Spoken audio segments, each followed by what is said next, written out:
Avec nous, notre dernier invité sur France Info pour cette journée spéciale avec l'Association des maires de France. Jacques Cheminade, bonjour et bienvenue. Bonjour et merci. Vous êtes plutôt bonsoir maintenant. Oui, plutôt bonsoir, vous avez raison. Vous êtes le candidat de Solidarité et Progrès. Vous avez dit quelque chose... Excusez-moi, non. Quelqu'un qui va à une présidentielle est soutenu par un parti, mais n'est pas le candidat du parti. Allez, vous êtes et certains s'y trompent. Par Solidarité et Progrès. Voilà. Et vous avez dit quelque chose d'assez surprenant tout à l'heure au maire de France, réuni ici au studio 104 de la Maison de la Radio. Vous avez évoqué la France de demain et vous avez dit qu'elle n'était pas celle des élites. Expliquez-nous ça.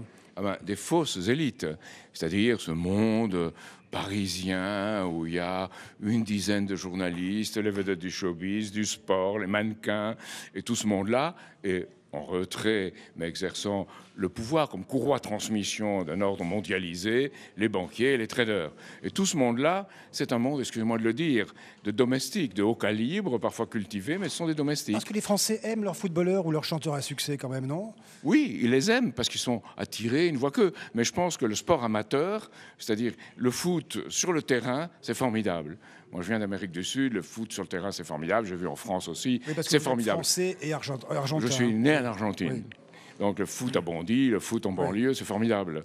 Mais si ça devient un sport professionnel, regardez, Platini, en pouvoir d'achat, gagnait à peu près 40 fois moins, il a essayé de se rattraper par la suite, il gagnait 40 fois moins que les professionnels d'aujourd'hui. Il y a une question de pouvoir d'achat qui est devenue la même pour un joueur de foot que pour un grand dirigeant d'entreprise comme Carlos Ghosn. Mais qu'est-ce que vous dites aujourd'hui de l'humeur, du moral des Français pour cette campagne 2017 ? Je rappelle que vous avez été candidat déjà en 95. Hein. C'est ça. Qu'est-ce que vous dites aujourd'hui du moral des Français ? Vous les trouvez déprimés ? C'est très intéressant parce que la France est un pays qui a énormément d'atouts.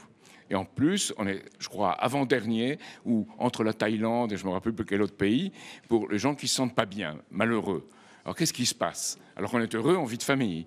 Alors qu'est-ce qui se passe ? Il se passe que les Français ne croient plus à ceux qui exercent le pouvoir. Et malheureusement, certains médias, le bruit de fond, leur font regarder la réalité par le trou de serrure. Et c'est toujours très mauvais. Il faut regarder dans le sens du monde.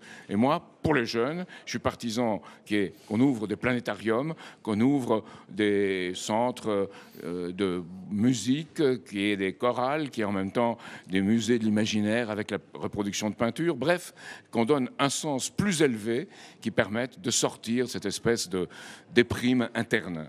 Jacques Cheminade, un regard sur la campagne électorale qui se déroule en ce moment. Comment est-ce que vous la qualifiez ? Qu'est-ce que vous dites du climat des affaires qui prévaut ? C'est un climat très malsain. Et par rapport à ce climat, je vois les dirigeants politiques français, les principaux candidats, comme un peu des enfants dans un parc en train de se disputer entre eux, sans voir le monde, sans voir l'Europe et sans voir même les problèmes essentiels de la France. Il n'y a pas de vision ? Il n'y a pas de vision à long terme. On est dans l'immédiat et dans le réactif. Quelqu'un disait que quelqu'un comme Alain Juppé, puisqu'il n'est pas candidat, je peux le mentionner, quelqu'un comme Alain Juppé connaît sur le bout des doigts tout le système d'impôt français. Mais quand Kerviel lui pose la question sur le shadow banking, il ne sait pas ce que c'est. Or, la banque de l'ombre, c'est ce qui détermine toute la finance. C'est quand même grave de ne pas savoir. Et les autres ne savent pas davantage. Jacques Cheminade, même punition que pour ceux qui vous ont précédé, c'est la question finale. Hein. Nous demandons à chacun des candidats ou à ceux qui ont été représentés par d'autres, voici la liste des 7 présidents de la République, de la 5e.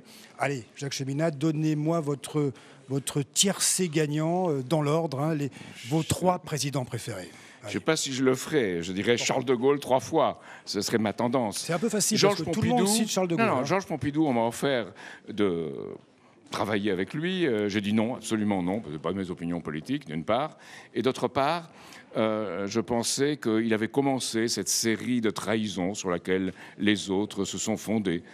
François Mitterrand en étouffant le Parti communiste, François Hollande en détruisant le Parti socialiste, alors, votre tiercé... etc., etc. Vous diriez donc Charles de Gaulle. De Gaulle. Après, peut-être, pour la culture, François Mitterrand, mais trop anglais pour être honnête. Quand on vient dans un sous-marin anglais pour rencontrer de Gaulle, c'est un problème. Jacques Chirac, sympathique avec sa culture des arts primitifs du précolombien. Donc voilà, Pompidou, que je juge beaucoup moins sévèrement que quand j'avais 25 ans. Merci à vous, Jacques Cheminade. Vous aurez été le dernier des 11 invités sur cette journée spéciale sur France Info avec l'Association des maires de France. Merci.